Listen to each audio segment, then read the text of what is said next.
আর দেখাবো মুরালি তৈরি করা এবং স্কোয়ার সাইজের মুরালি তৈরি করে, অসাধারণ মজাদার। এটা আমাকে কেটে কীভাবে বেজে দেখানোর জন্য একটি আপু বলেছিল, তার জন্য এটা আমি দিলাম। আমাকে ফোন দিয়ে বলেছিল আরেকবার দেখাবে, তাই। বিসমিল্লাহির রহমানির রহিম, আসসালামু আলাইকুম, hi everyone, welcome back another video. আমি আছি তোমাদের সঙ্গে, ঢাকা মিরপুর থেকে বলছি।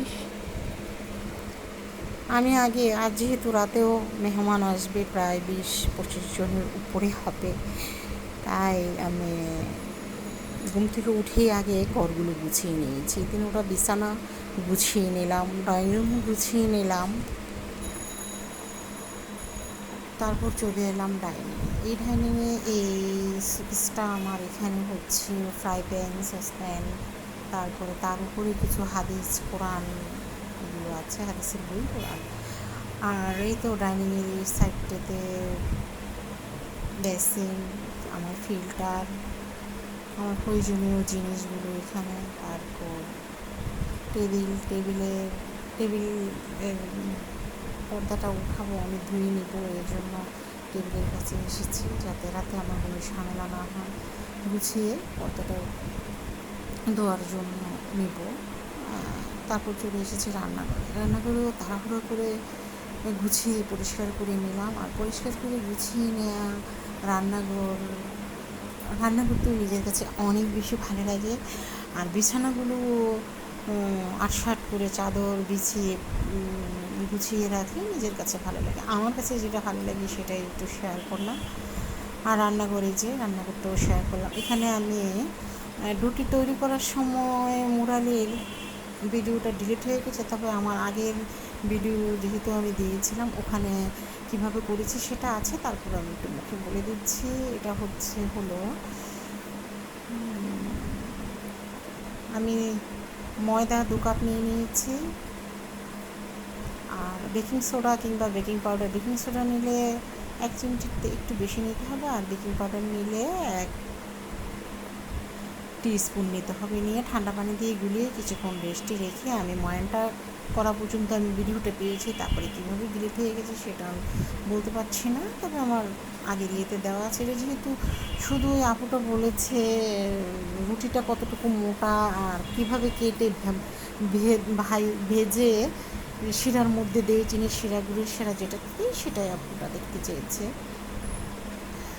এই তো আমি এই মুরালি রুটি একটু বড় করেই বানাতে হয়, মোটা করেই বানাতে হয়।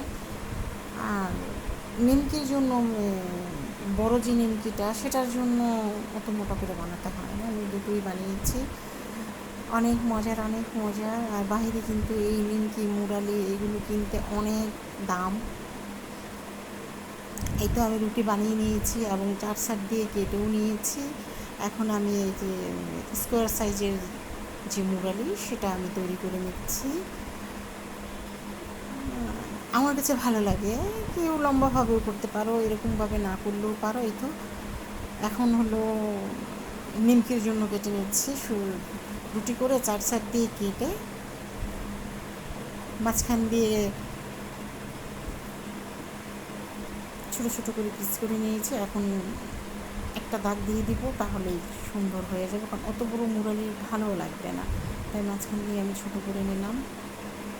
এটা হচ্ছে নিমকি, বড় নিমকি, যেমন ভ্যানে করে গ্লাসের ভিতরে আটকানো থাকে সেখানে এই বড় নিমকিগুলো পাওয়া যায়, অথবা মেলা কিংবা পয়লা বৈশাখের মেলায়, বিভিন্ন মেলায় এই লম্বা লম্বা মুরালিগুলো পাওয়া যায়। এই তো আমি মুরালি নিমকি এগুলো পাওয়া যায়, আমি নিমকি মুরালি, ছোটো মুরালি, বড় মুরালি, নিমকিগুলো আমি ভেজেও রেখেছি। এখন মুরালির মধ্যে আমি এই সময়টা যে আঠালো একটা ভাব হবে মুরালির, এখানে ময়দা কিংবা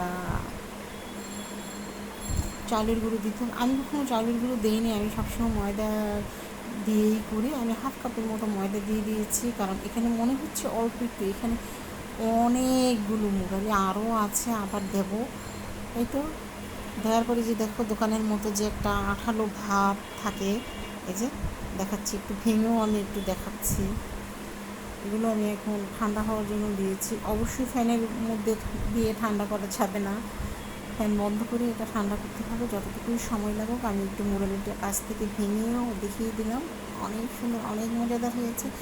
থ্যাংক ইউ আপু। আমি মুরালি কাটা এবং ভাজা এবং কীভাবে গুঁড়োর মধ্যে দিয়ে প্রসেস করেছি সেটা আমি দেখিয়ে দিলাম। এখন আমি লাউ দিয়ে গরু মাংস রান্না করব। এখানে আমি 4টি পেঁয়াজ কেটে কুচি কুচি করে দিয়ে দিয়েছি, ছোটো হাফ কাপ তেল দিয়ে দিয়েছি, তেজপাতা গরম মশলা দিয়ে দিয়েছি এবং দিয়ে দিয়েছি হলুদের গুঁড়ো 1 টিস্পুনের 4/1 ভাগ, মরিচের গুঁড়ো 1 টিস্পুন, ধনিয়ার গুঁড়ো 1 টিস্পুন এবং ধুয়ে রাখা মাংসগুলো দিয়ে আমি কষাতে দিয়ে দিলাম, ঢেকে দিলাম। এখন আবার উঠিয়ে আমি আরেকবারও নেড়েচেড়ে দিয়েছি। এটা কয়েকবারেই উঠিয়ে নেড়েচেড়ে নিতে হবে। আর আমি লাউগুলো কেটে ধুয়ে ঝরিয়ে রেখেছিলাম, সেগুলো এখন দিয়ে দিলাম। একটু লবণ দিয়ে দিব, ঢেকে দেবো। আর এটা আমি পানি ছাড়া রান্না করব। এই লাউটা রান্না করতে একটু সময় লাগবে, যেহেতু আমি পানি দেবো না। লাউ থেকে যে পানিটা উঠবে আর মাংস থেকে যে পানিটা উঠবে ঠিক সেটা দিয়ে আমি রান্না করবো। আর এইভাবে লাউ তরকারি খেতে না ভীষণ মজার হয়। কাঁচামরিচ হাত দিয়ে দিয়ে দিলাম, কাঁচিটা পাচ্ছিলাম না, এই তো দিয়ে দিলাম। কেমন আছো বন্ধুরা? আশা করি খুব খুব ভালো আছে। আল্লাহর অশেষ রহমতে আলহামদুলিল্লাহ আমি অনেক ভালো আছি। চলো বন্ধুরা, আমরা আমাদের পাশেরজনকে ভালো রাখি, আমরা আমাদের পরিবারকে ভালো রাখি, আমরা আমাদের মা বাবাকে ভালো রাখি, আমরা সবাই মিলে 5 ওয়াক্ত নামাজ পড়বো, তাহাজ্জুদ পড়বো, নফল পড়বো, থাকবো সব। এখানে আমি লাউ এর সিলকা আর একটি আলু কুচি করে নিয়েছি, জাস্ট শুধু তেল 4 টিস্পুনের মতো দিয়েছি আর পেঁয়াজ কাঁচামরিচ দিয়েছি। লাউ এবং আলু কুচি ধুয়ে ঝরিয়ে রাখতে আজকে পারিনি, পানি থেকেই দিয়ে দিয়েছি। ঝরিয়ে রাখলে ভালো। এবং একটু হালকা মরিচের গুঁড়ো, ধনিয়ার গুঁড়ো, একটু একটু হলুদের গুঁড়ো দিয়ে দিয়েছি। জাস্ট ভাপে এটা হবে, নেড়েচেড়ে আমি ঢেকে দেবো। আর কী যে মজার হয়েছে, অনেক দিন পরে খেয়েছি এই ভাজিটা, আমার আম্মা করতো। আর এখানে আমি একদম তিতো ছাড়া করলা করে নেব। আমি এখানে পেঁয়াজ কাঁচামরিচ তেল দিয়ে দিয়েছি আর আলু আর করলা কুচি করে ধুয়ে ঝরিয়ে রেখেছি। জাস্ট লবণ দিয়ে আমি ঢেকে দেবো। এখানে আমি আর কোনো চামচ দিয়ে নাড়াচাড়া করব না, নাড়াচাড়া করব আমি লুসনি দিয়ে ধরে উল্টে উল্টে দেব, তাহলে কিন্তু একদমই তিতা থাকবে না করলা। আমি এভাবে করি, আমার করলা তিতা হয় না। অনেক সময় লবণ দিয়ে হাত দিয়ে কষলিয়ে করতে, এগুলো আমি করি না। আমি চামচ এটাতে নাড়াচাড়া করি না, জাস্ট উল্টে উল্টে দিই, বাস। একদম তিতো ছাড়া করলা তোমরা ট্রাই করতে পারো। দেখো আমার মুরালির লোকগুলো অনেক সুন্দর হয়েছে, অনেক অনেক অনেক, সবাই পছন্দ করেছে, সবাই সবাই সবাই। এই তো এখানে বাজার করে নিয়ে আসছে রাতের খাবারের জন্য, মেহমান আসবে। এখানে তেল, ডিম, পানিটাও বাইরে থেকে নিয়ে এসেছে। ডিম দিয়ে খাবে আর মাংস দিয়ে খাবে, সব কিছুই আমি নিয়ে এসেছে শুধু এই রান্নাটার জন্য।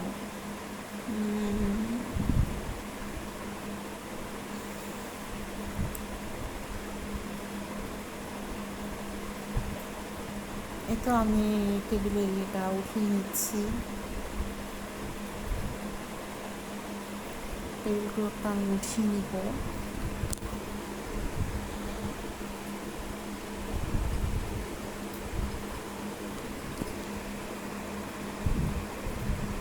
আমার এই ব্লগটি যদি ভালো লেগে থাকে, লাইক, কমেন্ট, শেয়ার এবং সাবস্ক্রাইব করুন। পাশে থেকে বেল আইকনটি বাজিয়ে অল বেল আইকনটি বাজিয়ে দিবে, তবেই আমার নিত্য নতুন সবগুলো ব্লগ সবার আগে চলে যাবে তোমাদের কাছে। আমি কিন্তু টেবিলের পর্দাটা উঠিয়ে ফেলেছি,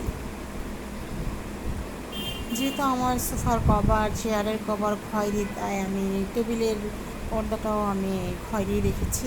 আমার কাছে ভালো লাগে, কালারফুল।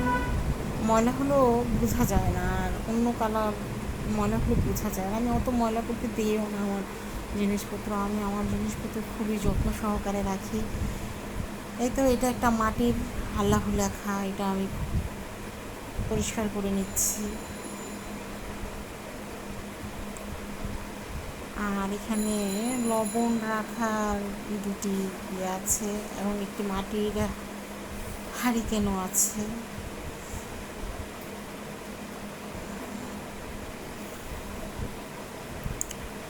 লবণ মরিচ রাখার জন্য এটা এই যে এখানে যেহেতু পুতুলের মতো আঁকা আছে, অতএব এটা সামনে আমি দেই না, দেওয়া উচিত না, আমি ঘুরিয়ে দিয়েছি যাতে সামনে ঢুকেই তো ডাইনিং আগে ড্রয়িং তারপরে ডাইনিং, তাহলে দেখতে খারাপ লাগবে।